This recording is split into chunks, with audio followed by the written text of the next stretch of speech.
గత 6 గంటలుగా విజయసాయిరెడ్డి విచారణ కొనసాగుతోంది. లిక్కర్ స్కామ్ కేసుకు సంబంధించి మనీ లాండరింగ్, షెల్ కంపెనీల వ్యవహారంపై ఈడీ ప్రశ్నలు కురిపిస్తున్నట్లుగా తెలుస్తోంది.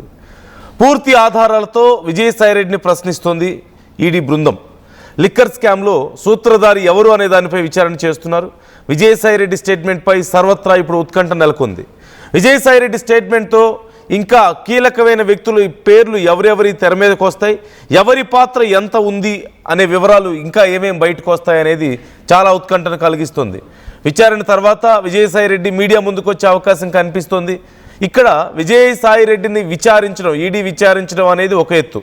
షెల్ కంపెనీలు, మనీ లాండరింగ్ సంబంధించి కానీ, లేదంటే మనీ తరలించడానికి సంబంధించి కానీ, హవాలాకి సంబంధించి, అలాగే ఎందుకని డైరెక్ట్గా క్యాష్ వసూలు చేశారు, ఆన్లైన్ పేమెంట్స్ ఎందుకు తీసుకోలేదు, వచ్చిన డబ్బును ఎటు నుంచి ఎటు తరలించారు, ఎలా ఇన్వెస్ట్ చేశారు, మనందరికీ తెలిసిందే. కొంత సినిమా ఇండస్ట్రీ కొంత తరలించారని, రియల్ ఎస్టేట్ కొంత తరలించారని, కొన్ని షెల్ కంపెనీస్ పెట్టారని ఎన్నో మనం వింటూనే వస్తున్నాం. సో వీటన్నిటికీ సంబంధించి ఇప్పుడు ప్రశ్నల వర్షం అక్కడ కురుస్తోంది. మరోవైపు రెండు కీలకమైన అంశాలు. ఒకటి, విజయసాయిరెడ్డి విచారణకు వెళ్ళడానికి ముందు ఒక 3 రోజుల క్రితం ఒక ట్వీట్ చేయడాన్ని మనం చూసాం. కొంతమంది చుట్టూ ఉన్న వాళ్ళ గ్రూప్ వల్ల నష్టపోయినటువంటి వెనిజులా అధ్యక్షుడు ఇక్కడ మాకు కనిపిస్తున్నాడు. ఇలా అలాంటి ఒక ఎగ్జాంపుల్ని ఆయన తీసుకొని ఆ చుట్టూ ఉన్నటువంటి గుంపుతో జాగ్రత్త అన్నట్లుగా ఒక హెచ్చరిక జారీ చేయడం, ఇవన్నీ చూస్తే ఏదో పెద్ద జరగబోతుందని చాలామందికి చాలా అనుమానాలు వచ్చాయి. అట్ ద సేమ్ టైం ఖచ్చితంగా ఈ విచారణ అంతా కూడా ఈ మొత్తం లిక్కర్ స్కామ్ అంతా కూడా వైసీపీ అధినేత కనుసన్నల్లోనే జరిగింది. వైసీపీ క్రూషియల్ టాప్ మెంబర్స్ అందరూ దీంట్లో ఇన్వాల్వ్ అయి ఉన్నారు అంటూ మొదటి నుంచి విమర్శలు వస్తూ ఉన్నాయి. టీడీపీ విమర్శలు చేస్తుంది, అధికారులు కూడా కొంతమంది దానికి తగ్గట్లుగా కొన్ని ఆధారాలను సేకరిస్తున్నారు అంటూ మనం ఎన్నోసార్లు వార్తలు విన్నాం. ఇప్పుడు విజయసాయిరెడ్డికి, జగన్కి సంబంధించినటువంటి అన్ని లావాదేవీలు తెలుసు కాబట్టి, ఆయన గతంలో చార్టెడ్ అకౌంటెంట్గా పనిచేశారు వాళ్ళ ఫ్యామిలీకి, ఆయన పార్టీలోనూ ఆయన ఆర్థిక లావాదేవీల్లోనూ విజయసాయిరెడ్డి చాలా కీలకం కాబట్టి ఇక్కడి నుంచి కనెక్షన్స్ అటు వెళ్తాయని కొంతమంది అంచనాలు వేస్తున్నారు. ఇలా ఎన్నో అంచనాలు ఇక్కడ కనిపిస్తున్నాయి. మొత్తం మీద ఏదో పెద్దది జరగబోతుంది ఈ విచారణ తర్వాత. విజయసాయిరెడ్డి విచారణ చాలా కీలకం అని చెప్పేసి భావిస్తున్నారు. సో డీటెయిల్స్ తెలుసుకుందాం. కృష్ణమోహన్ మనతో జాయిన్ అవుతున్నారు. కృష్ణమోహన్, 6 గంటలుగా విజయసాయిరెడ్డి విచారణ జరుగుతూనే ఉంది. సో ఆయన మీడియా సమావేశం కూడా పెట్టే అవకాశం ఉంది అంటున్నారు. సో విచారణకి సంబంధించి ఎవరి ఎక్స్పెక్టేషన్స్ ఎలా ఉన్నాయి, డీటెయిల్స్ ఏమైనా తెలుస్తున్నాయి? అసలు ఎలాంటి విచారణ జరుగుతుంది, ఏ విషయాల గురించి ఆయన్ని ప్రశ్నించే అవకాశం ఉంది, ఓవరాల్గా డీటెయిల్స్ ఏంటి అసలు?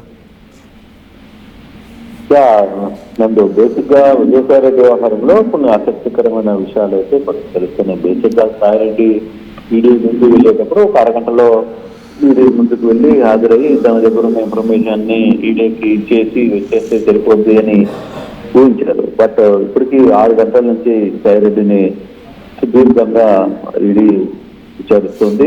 మనీ లాండరింగ్, షెల్ కంపెనీల వ్యవహారం మీద వాళ్ళ దగ్గర ఉన్న ఇన్ఫర్మేషన్ ని దానికి సాయిరెడ్డి ఏం సమాధానాలు చెప్పబోతారు అనే దాని మీద పెద్ద ఎత్తున ఇవైతే జరుగుతుంటాయి. సో బేసిక్ గా ఇప్పటికే సాయిరెడ్డి ఒక కీలకమైన ఫైల్ని కూడా ఆయన తీసుకెళ్ళాడు తనతో పాటు. అంటే కొంత మెంటల్ గా ప్రిపేర్ అయ్యారు. ఎటువంటి ప్రశ్నలు కావచ్చు, దానికి మన దగ్గర ఉన్న ఎవిడెన్స్ ఏంటి, ఏమేమి చూపించాలి అనే అంశం మీద ఆయన ప్రిపేర్ అయ్యే వెళ్ళారు. అయితే ఇప్పుడు దాకా జరుగుతున్న సమాచారం లేదు, కొంతమందికి అందుతున్న సమాచారం, హవాలా ద్వారా నగదు ఎక్కడికి తరలించారు, ఎవరి ఆదేశాల మేరకు ఈ షెల్ కంపెనీలు నిర్వహించారు, మనీ లాండరింగ్ హవాలా ఏ విధంగా జరుగుతుంది, దానికి నగదును ఎక్కడ చేరవేశారు, ఏ దేశాల్లో పెట్టుబడి పెట్టారు, కిక్ బ్యాక్ రూపంలో వసూలు చేసిన ముడుపులు ఎవరికి ఇచ్చారు, ఎవరి దగ్గర ఎంత ఇచ్చారు, వాటిని ఏ విధంగా కొన్ని కంపెనీలు ఎలా మళ్లించారు, ఫైనాన్షియల్ రూటింగ్ ఎలా జరిగింది. ఇక్కడ ప్రధానంగా ఈడీ అంటేనే ఫైనాన్షియల్ సంబంధించిన వ్యవహారాలు చేస్తాయి. ఫైనాన్షియల్ రూటింగ్ ఏ విధంగా జరిగింది అనే దాని మీద ఎక్కువగా చూస్తారు.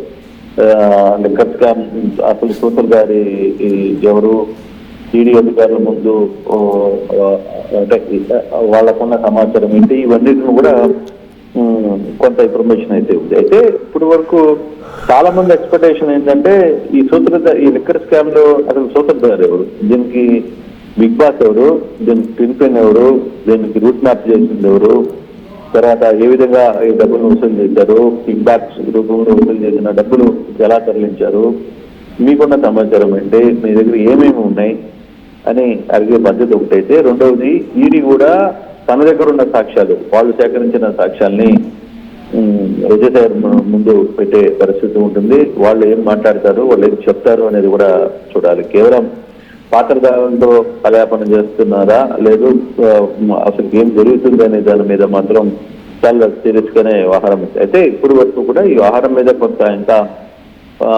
వైసీపీ టెన్షన్ లో ఉందని ఉదయం నుంచి అనుకున్నారు కాదు. జగన్మోహన్ రెడ్డి ఏకంగా ప్రెస్ మీట్ పెట్టి తను చెప్పాలనుకునేవన్నీ కూడా చెప్పుకుంటూ వెళ్ళిపోయారు. కొత్తగా అంటే ఇప్పుడు ఒక టెన్షన్ ఏంటంటే కొత్తగా ఎవరి పేర్లు రాబోతున్నాయి, ఎవరి పేర్లైనా దీంట్లోకి వచ్చే అవకాశం ఉందా, ఈ సాయి రెడ్డి చెప్పబోయే అంశాలలో కొన్ని పేర్లు కానీ తెర మీదకి వస్తే ఆ అంశాలు వచ్చే పేర్లు ఎవరెవరి ఏం జరగబోతుంది అనేది చూడాలి. అయితే ఇప్పుడు వరకు దాదాపు 6 గంటల పాటు, దాదాపుగా 1 గంట 6 గంట వచ్చేస్తారు అనుకున్న సాయి రెడ్డి దాదాపు 6 గంటల పాటు విచారణ కొనసాగుతుంది. మరి ఈ విచారణ ఎంతసేపు కొనసాగుతుంది, ఫర్దర్ గా ఏం జరగబోతుంది అంటే ఖచ్చితంగా బయటకు వచ్చిన తర్వాత అయితే మీడియా ముందు మాట్లాడతారు ఆయన, దాంట్లో ఏం ఆలోచన లేదు. బట్ ఏ పేరు చెప్పారు, ఏ అంశాలను ఆయన ముందుకు పెట్టారు, ఈ స్కామ్ కి సూత్రధారులు పాత్రధారులు ఎక్కడెక్కడ జరిగింది వీటన్నిటి కూడా. ఎందుకంటే ఈ కంపెనీలతో కూడా సాయి రెడ్డి ఇంట్లో 2 సార్లు జరిగిందని సిట్టు కూడా ఏపీలో సిట్టు పోలీసులు కోర్టు ముందు కూడా ఉంచింది. ఈయన అధీనంలోనే 2 సార్లు వీళ్ళు కలిశారు అని ఈ గూగుల్ మ్యాపింగ్ కూడా వాళ్ళు తీసి పెట్టారు. సో ఇవన్నీ అంశాలు ఉంటాయి కొంత. బట్ ఇప్పుడు దాకా ఇంకా కొనసాగడం కొంత వైసీపీలో కలవరపాటు గురి చేస్తుందని అనుకోవాలి. At the same time Sai Reddy అభిమానులు కూడా ఎందుకు ఇంతసేపు ఉంచారు, ఇంతసేపు మాట్లాడాల్సిన పని ఉంది, ఇంత అవసరం ఏముందండి అంటే చాలా మంది ఏం చెప్తుంటారంటే ఈడీ కేసుల్లో ఉన్న వాళ్ళు కావచ్చు, ఈడీ కేసులు ఎదుర్కొన్న వాళ్ళు ఏం చెప్తారంటే సాధారణంగా ఈడీకి లోపలికి వెళ్ళంగానే వెంటనే వచ్చే అధికారులు ఏదో కూర్చొని వెంటనే మాట్లాడేస్తారు, వెంటనే ఎంక్వైరీ స్టార్ట్ అయిపోద్ది అనేది అలా జరగదు. సాధారణంగా అక్కడికి పోయిన తర్వాత కూర్చోమంటారు, కూర్చునే దాని తర్వాత 1 గంట సేపు మనల్ని వెయిట్ చేయిస్తారు, ఆ తర్వాత ఎవరో వస్తారు వాళ్ళు వచ్చి ఏదో మాట్లాడతారు, తర్వాత మళ్ళీ 1 అరగంట అట్లా ఉంటుంది. కానీ బయటికి మనకి లోపల ఏం జరుగుతుందో తెలియదుగా. వాళ్ళు ఏమనుకుంటాం మనం కూడా 6 గంటల పాటు ఆయన విచారిస్తున్నారు, 6 గంటల పాటు విచారించాల్సిన అంశం ఏముంటాయి, అంత సీరియస్ ఇష్యూ కూడా బహుశా ఉండకపోవచ్చు. బట్ ఏదైనా ఆయనతో అధికారులు మాట్లాడేది ఎంతసేపు ఉంటుంది, ఎంతవరకు టైం ఇస్తారు, ఎంత వరకు వ్యవహారం ఉంటుంది అనేది. ఎందుకంటే విజయవాడలో చుట్టూ కొంతమంది కూడా విచారిస్తున్నప్పుడు కూడా కొంత వెయిట్ చేయించే అలవాటు ఉంటుంది. ఎందుకంటే వాళ్ళకి అధికారులకు వచ్చినాగానే మనం మాట్లాడించి పంపిస్తే ఆ సమస్యల మీద భయం పోతుంది. కాబట్టి వాళ్ళని కొద్దిగా సింగిల్ గా ఉరువులో కూర్చోబెడితే వాళ్ళు కొంత టెన్షన్ ఫీల్ అవుతారు, ఏంటి మనల్ని ఇంకా మాట్లాడలేదు చెప్పలేదు ఏంటి అనేది. సో ఆ దిశలో కూడా కొంత సమయం వృధా అయి ఉంటుంది. ఈ 6 గంటల పాటు ఆయన్ని ప్రత్యేకంగా ఆయనే కూర్చోబెట్టి విచారిస్తున్నాను అనేది ఆయన ఉత్తమాటలు బేసిక్గా అటువంటిది కూడా జరగదు ఎక్కడ. ఏదో 1 గంట సేపు విచారిస్తారు తర్వాత. అయితే ఇప్పుడు జరుగుతున్న దాంట్లో 6 గంటల పాటు ఆయన ఇంకా బయటకు రాలేదు కాబట్టి బయటకు వచ్చిన తర్వాత ఆయన ఏం మాట్లాడబోతున్నారు అనేది చాలా కీలకమైన అంశం. తాను ఏ ఇన్ఫర్మేషన్ ఇవ్వాలనుకున్నారు, ఏమి ఇచ్చారు అనే దాని మీద కూడా కొంత సీరియస్ ఇష్యూ అయితే ఉందండి. Right. Thank you Krishnamohan, thanks for the details. మొత్తం మీద విజయసాయి రెడ్డి విచారణ చాలా ఉత్కంఠను కలిగిస్తుంది. చాలా కీలకమైన వ్యక్తి, గత ప్రభుత్వంలో చాలా కీలకంగా వ్యవహరించడం, అందులోనూ వైఎస్ జగన్ కుటుంబానికి చాలా సన్నిహితుడు, వాళ్ళ ఆర్థిక లావాదేవీలకు సంబంధించి ఆయనకి పూర్తిగా వివరాలు తెలుసు.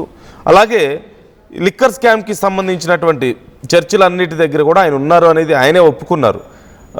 మా ఇంట్లో చర్చ జరిగింది కానీ అందులో నాకే సంబంధం లేదు అని చాలా క్లియర్గా చెప్పారు ఆయన. కానీ ఐడియా అయితే ఖచ్చితంగా ఉండుంటుంది ఏం జరిగింది ఏంటి అనేది. సో ఇప్పుడు అధికారులు ఈ వివరాలనే రాబట్టే ప్రయత్నం చేస్తున్నారు. సో మొన్న ఆయన చేసినటువంటి ట్వీట్కి వరుసగా ఇప్పుడు జరుగుతున్నటువంటి గత 6 గంటలుగా జరుగుతున్నటువంటి ఈ విచారణ ఇవన్నీ చూస్తుంటే ఏదో పెద్దది జరగబోతుంది, పెద్ద విషయం ఏదో